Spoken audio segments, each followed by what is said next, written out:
Mimi binafsi ninachokiona sana sana kwa viongozi wa Yanga pamoja na msemaji wao ni kuonyesha namna vile wanavyodeka juu ya viongozi wa bodi ya ligi na TFF na hata kwa baadhi ya viongozi wa serikali, kwamba wao wanajua kile wanachokitaka kinafanyika. Mfano, kama unakumbuka, walisema kwamba hawatoshiriki mchezo wowote wa ligi mpaka baadhi ya viongozi wa TFF wajiuzuru, na kweli tukaona kwamba wale viongozi wamefanya nini, wamekaa pembeni ndio wakacheza mechi yao ya Simba na Yanga. Ushaona? Kwa hiyo na haya mambo yanayoendelea, wanajua kabisa kwamba sisi tukipeleka maombi yetu, tukipeleka request zetu ndani ya TFF, ndani ya bodi ya ligi, zitafuatwa tu muda wowote ule, au sio bwana? Watafanya vile ambavyo sisi tunataka. Tukiuhamisha mchezo wa dabi kutoka Dar es Salaam kwenda Zanzibar, hilo jambo linawezekana, na ndio maana Alikamwe akajinasibu mapema kwamba hii mechi itakwenda kuchezwa Zanzibar, na kweli imekuwa vile. Unaifikiri kwamba bodi ya ligi wanaogopa sasa, wanaogopa uongozi wa Yanga? Yes, hiyo inaonekana kabisa kwamba kama bodi ya ligi, baadhi ya viongozi wa bodi ya ligi au viongozi wote wa bodi ya ligi watabishana na Yanga, kitawakuta kama kilichowakuta kina Kidao. Hiyo iko wazi. Kwa hiyo hawawezi kupinga mapendekezo au maamuzi ya Yanga. Ushauri wako ni upi sasa kwa viongozi wa bodi ya ligi? Mimi ushauri wangu kwa viongozi wa bodi ya ligi, wasiogope kufukuzwa kazi wala wasiogope kulazimishwa kujiuzuru. Wanachotakiwa kukiangalia ni sheria zinasema nini, kanuni zinasema nini. Mfano, leo hii kweli mchezo unahamia Zanzibar, lakini mtu wa kwanza kupata taarifa ni msemaji wa klabu moja kati ya vilabu vinavyokwenda kucheza huo mchezo. Hii kwa kweli sio haki. Hii inakuwa kama ile ya Simba na Berkane. Simba hawana taarifa kwamba mchezo unakwenda Zanzibar na sio kwa Mkapa, lakini taarifa wameipata mashabiki wa Berkane kabla ya viongozi wa Simba, kabla ya klabu ya Simba. Okay.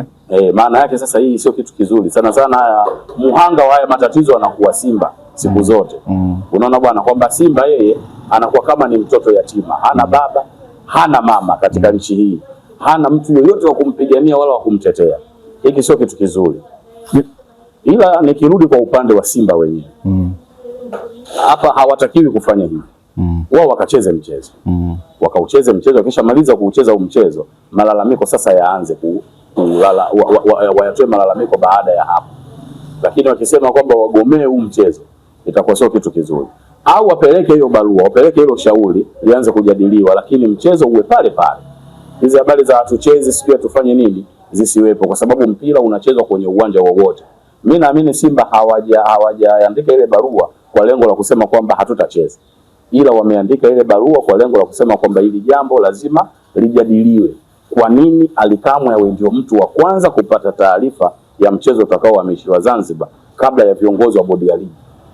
Unaona hii kitu kidogo imekaa vibaya. Ila Simba naomba wasiache kwenda kucheza huu mchezo, na naamini lengo lao sio hilo. Kama lengo lao ndio hilo, basi watakuwa wametuangusha kwa kweli wa mashabiki wa mpira, wadau wa mpira kwa kweli. Okay. Sasa tuje tuangazie vikosi, performance za hivi karibuni ya Yanga, lakini pia tuangalie na Simba Sports Club. Pale mbele tunamuona maongezeko mapya ambayo yameongezeka. Kuna Aura Gwe katika usajili wa dirisha dogo, lakini wachezaji wengine ambao wameingia kwenye kikosi tunamuona kama Ino Remba ameingia kwenye kikosi. Lakini pia upande wa Yanga tunaona wachezaji wapya ambao wameingia juzi. Pia katika mchezo wao wa CRDB Cup tumeona mchezaji mpya ambaye amefanya vizuri na kufunga mabao mawili, anamuita Buba. Tuanze na Simba Sports Club. Maongezeko haya unafikiri yanaweza kuleta tishio hasa kwenye ligi yetu ya NBC, hasa kuzingatia hata kwenye mchezo wa dabi ambao unaenda kuanza, unaenda kucheza hapo tarehe 1 Machi? Sana wachezaji wapya wa Simba, maingizo mapya, mfano Kibabage, Chama, Oura, ni wachezaji ambao wameonyesha utofauti sana tangu wameanza kucheza Simba. Hasa kurudi kwa Chama ni kitendo ambacho kimeituliza sana Simba. Na yule anamuita Oura ni bonge moja la mchezaji ambaye kwa Simba muda mrefu sana walikuwa wanapitia wakati mgumu kumpata mchezaji kama yule, au sio bwana? Ameonyesha utofauti na ameonyesha uwezo mkubwa wa kutengeneza nafasi, kujitengenezea nafasi yeye mwenyewe pamoja na kufunga. Kwa kweli wamefanya vitu vizuri sana Simba kusajili wale wachezaji. Ni wachezaji ambao wanaisaidia sana klabu yao. Na tukiingia kwa upande wa Yanga pia mimi sana namwangalia Depp. Simba umwangalie sana. Simba wawe makini sana na ile forward. Kwa sababu ukimwangalia vizuri kwa mbali mimi namuona Mayele. Okay. Namuona Mayele ana purukushani za kimayele kabisa yani. Ana uwezo mkubwa wa kusumbua mabeki, haogopi beki. Haogopi kuingia kwenye msitu. Haogopi kurudi nyuma kwenda kuchukua ngoma na kuja nayo mbele na pia na uwezo mkubwa wa kufunga kwa miguu pamoja na kichwa. Kwenye hii dabi Simba wawe makini sana na ujamaa. Achana na yule alifunga magoli mawili kwenye mechi ya kombe la CRDB. Depu ni hatari. Wawe makini sana na Depu. Depu atakuja kuwakumbusha vitu vingi sana vya Mayele. Mayele wakati anakuja mechi ya kwanza alifunga Simba. Ndio. Unaona Kwa hiyo kinachokwenda kutokea ni hicho pia naona katika dabi hii.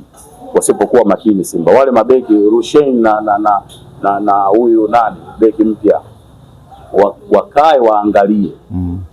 Waangalie sana, washirikiane vizuri. La sivyo mchezaji kwa kweli Depo atakuja kufanya vitu vya hatari.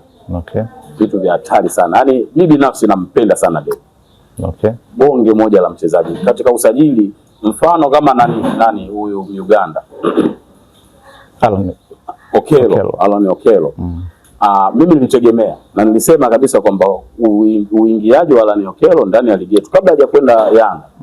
Anahusishwa Simba na anahusishwa Yanga. Nilisema aje ndani ya ligi yetu. Au sio bwana? Atakuja kuleta impact kubwa. Kumbe Yanga wana mtu mwingine ambaye hatumjui, hasemwi. Ambaye ni Depo. I say wamefanya jambo zuri sana.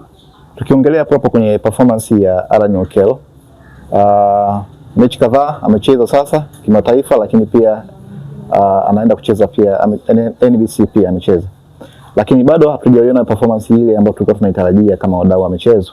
Hatujaona akishinda magoli, hatujamuona bado ile kitu ambacho tulikuwa tunakitarajia hasa kwa Alan Okello. Nafikiri changamoto ni nini kwake? Mimi nafikiri changamoto ni zile zile. Wachezaji wengi wanaokuja kwenye ligi yetu ambao wale wanasifiwa sana kwenye midomo ya watu, vyombo vya habari na mitandao, wengi wanakuwa hawazisaidii timu zao. Ndio maana nikakwambia wakati Tanzania vyombo vyote vya habari, mitandao, midomoni mwa mashabiki wa mpira wanamtaja Alan Okello Yanga, ujaji wa Alan Okello. Kumbe Yanga wana surprise nyingine ya Depo. Mchezaji ambaye hajasemwa au sio bwana, ndio anakuja kuibeba timu, ndio anakuja kuisaidia timu na ndio ambaye ameonyesha performance kubwa mpaka dakika hizi kuliko Alan Okello.